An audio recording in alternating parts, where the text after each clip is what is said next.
Ya, terima kasih Anda masih bersama kami di Hot Economy. Kembali kita lanjutkan dialog kita bersama Pak Edi dan juga Bu Sri. Bu Sri, kalau kita melihat tadi data yang disampaikan oleh rekan Rudi Andanu, ini anggaran pemulihan ekonomi nasional, kesehatan, realisasinya masih cukup jauh di per November ya, 2020. Dari 97,9 ini realisasinya 40,32. Ini berbanding terbalik dengan pelindungan sosial yang memang realisasinya hampir 100% begitu, dari 233 ke 207 triliun ya untuk realisasinya. Nah, ini menurut Anda apakah memang ada kehati-hatian atau ketidaktahuan bagaimana cara menghabiskan anggaran ini begitu, Bu Sri? Saya kira begini, kalau pertama memang biasanya cenderung berhati-hati ya, karena kalau ya ini kan situasi darurat. Kalau mekanisme penyaluran dan juga ngajuknisnya itu belum jelas, kadang juga tidak berani melakukannya, meskipun ada yang kemudian menyusun dan juga tetap menyalurkan dengan kredibel, dengan bisa dipertanggungjawabkan.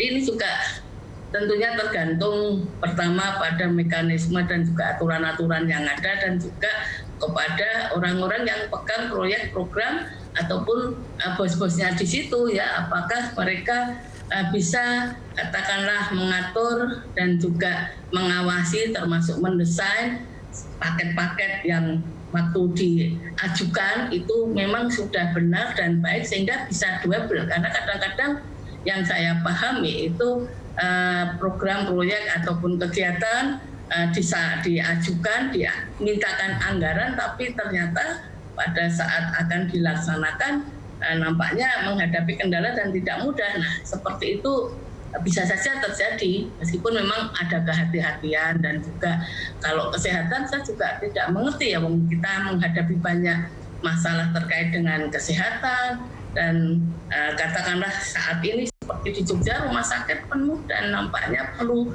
masyarakat OTG itu kesulitan untuk mendapatkan ruangan di rumah sakit, sehingga akhirnya nampaknya akan masuk ke hotel, sehingga kan artinya biaya-biaya seperti itu adalah mestinya pada akhirnya akan ke Kementerian Kesehatan, tapi saya tidak tahu apakah mekanisme misalkan daerah ataupun masyarakat yang menghadapi seperti itu sudah ada dengan tepat bisa dilakukan apa tidak, karena kan kalau terjadi lonjakan kan tidak bisa menunggu berapa waktu yang lama ya, misalkan bahwa perlu prosedur yang bertahap-tahap sehingga tidak bisa segera dilakukan ya. Jadi ada banyak hal tentu saja, tapi memang masalah kehati-hatian itu juga kalau kita di ASN ya, di birokrat itu biasanya juga ada yang kelompok yang sangat hati-hati sekali, tapi ada juga memang ya selalulah di kelompok masyarakat ataupun termasuk ASN juga ada yang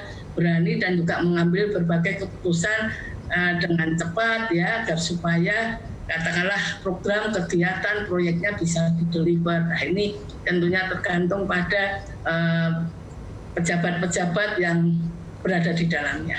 Iya, Pak Edi, ini kan seperti dilematis begitu, Pak Edi, karena ketika dibelanjakan hampir 100% seperti di perlindungan sosial, ternyata bermasalah begitu. Sementara kalau misalnya seperti kesehatan atau juga pembiayaan korporasi ini jauh sekali dari target.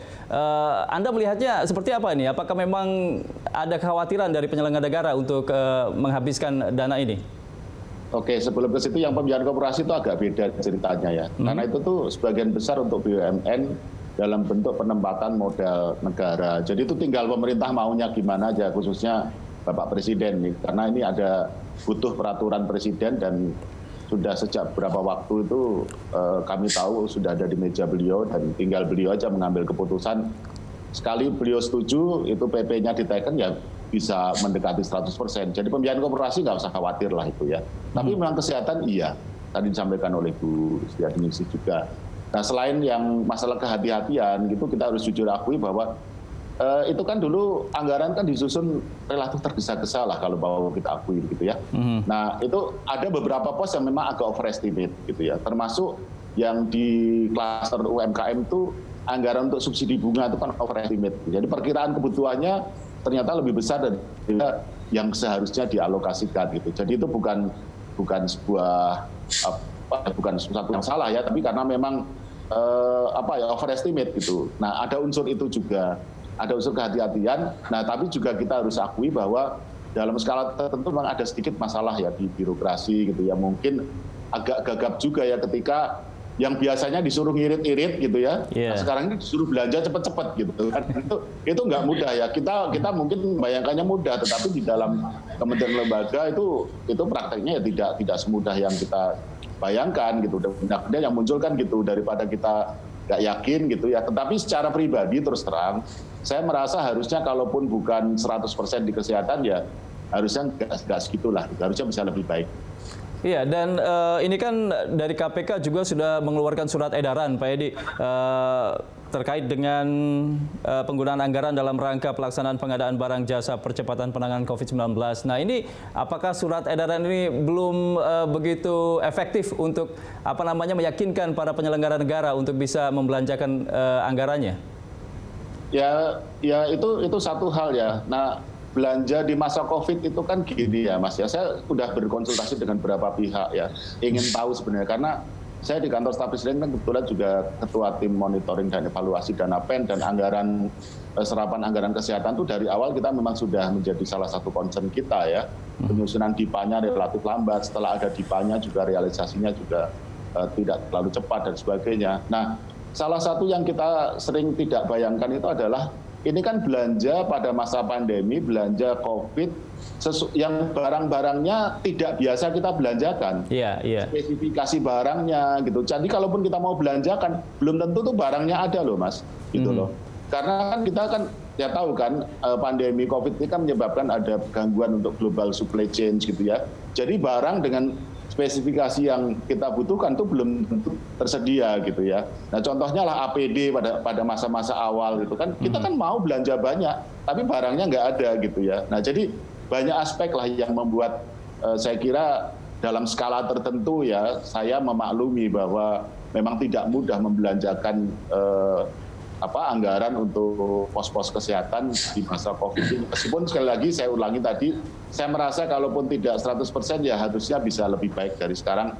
Tadi nyambung Bu Sriadnis kan, kita bisa melihat ya ada kebutuhan-kebutuhan yang harusnya bisa ditanggulangi dengan alokasi dana pemerintah ya, seperti rumah sakit darurat dan sebagainya, itu harusnya kita perbanyak lagi. Tapi saya kira untuk tahun depan ya kita berharap akan lebih baik lah daripada tahun 2020 lah, karena PEN-nya kan masih ada anggaran 356 triliun ya, dan kesehatan juga masih cukup besar ya. Saya berharap bahwa tahun depan akan lebih baik dalam arti benar-benar tepat sasaran dan optimal ya. Kalau dianggarkan sekian ya dihabiskan kalau bisa.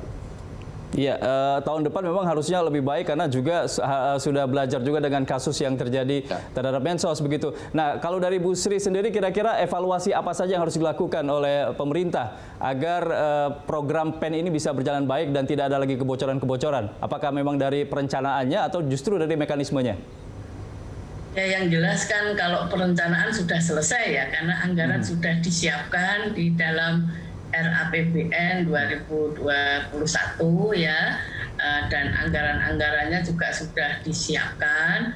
Ya, saya berharap bahwa di tahun depan ini kan seperti tadi Pak Edi juga menyampaikan, ini kan sudah tinggal banyak yang mengulang dari tahun ini agar supaya pertama tentu saja lebih tepat sasaran ya, karena tentu saja anggarannya besar ya, dan juga jangan lupa itu uang juga kan uang rakyat, bahkan juga dari hutang ya. Oleh karena itu siapapun juga yang pegang anggaran saya harapkan bertanggung jawab supaya tepat sasaran dan juga jangan sampai bocor. Nah, saya kira kan kejadian yang terjadi akhir-akhir ini mudah-mudahan menjadi pembelajaran bagi semuanya agar supaya lebih berhati-hati dan jangan mudah tergoda. Ingat bahwa itu adalah amanah yang luar biasa mengelola anggaran, apalagi untuk pemulihan COVID dan juga untuk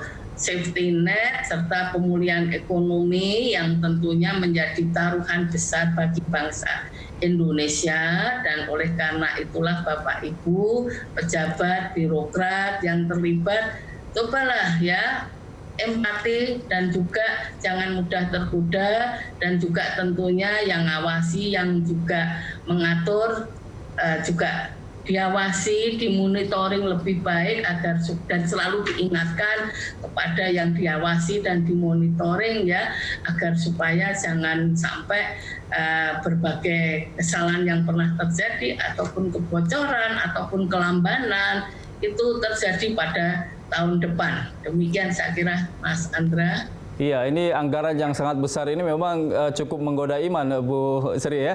Baik, kita akan kembali lagi ke segmen terakhir nanti Bu Sri dan juga Pak Edi. Setelah jeda pemirsa, kami akan segera kembali.